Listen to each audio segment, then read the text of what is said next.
জানেন 90% importer scammed হয় কিভাবে?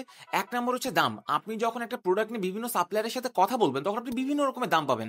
কেউ $80 বলবে, কেউ $100 বলবে, কেউ $150 বলবে। কিছু কিছু সাপ্লায়ারের রেট শুনেই মন খুশি হয়ে যাবে, 100% নিশ্চিত লাভ। বাট একটা বিষয় মনে রাখতে হবে, ইন্টারন্যাশনাল ট্রেডে যদি দাম খুব ভালো হয় এবং আপনি 100% নিশ্চিত লাভ ধরেই ফেলতেছেন, তাহলে সেখানে সাপ্লায়ারের ফ্রড হওয়ার চান্সেস অনেক বেশি থাকে। এজন্য আগে আপনি নিজের দেশে ওই প্রোডাক্টের প্রাইসটা বের করেন, ওইটাকে ডলারে কনভার্ট করেন, তারপর ওই প্রাইসটাকে বেস প্রাইস হিসেবে ধরে সাপ্লায়ারের সাথে কথা বলেন। 2 নম্বর হচ্ছে অসাধারণ অভিনয়। সাপ্লায়ারের সাথে কথা বলার এক পর্যায়ে সাপ্লায়ার আপনাকে প্রোডাক্টের ছবি দিবে, ফ্যাক্টরির ছবি দিবে, অফিসের ছবি দিবে, কিছু ডকুমেন্টস দিবে, এমনকি আপনাকে একটা ভিডিও কলও দিতে পারে। এসব দেখে আপনার মনে হবে বাহ, সাপ্লায়ার তো প্রফেশনাল, তার মানে সাপ্লায়ার নিশ্চয়ই ভালো মানুষ। কিন্তু এগুলো সব সাজানো যায়। কিছুদিন আগে একটা কন্টেন্ট আপলোড করছিলাম সাপ্লায়ার কিভাবে ভেরিফাই করতে হয়, এটা চাইলে দেখে আসতে পারেন। 3 নম্বর হচ্ছে তাড়াহুড়া। আমাকে যদি কখনো কোনো সাপ্লায়ার বলে যে এই অফারটা বা এই দামটা লিমিটেড টাইমের জন্য, অথবা কালকে থেকে দাম বেড়ে যাবে, আজকেই অর্ডার কনফার্ম করেন, আমি ওই জায়গাতেই যাই না। ব্যবসায় দ্রুত সিদ্ধান্ত নিতে হয়, কথা ঠিক, কিন্তু আমি অতটুকু রিস্কই নিব যেটা আমার সাধ্যের মধ্যে। 10 গুণ লাভ হইলেও আমি এমন রিস্ক নিব না যেটা আমি কন্ট্রোল করতে পারবো না। ব্যবসায় লস মেনে নেওয়া যায়, কিন্তু ফ্রডের চক্করে পড়ে যদি টাকা হারায় যায়, এটা মেনে নেওয়া যায় না।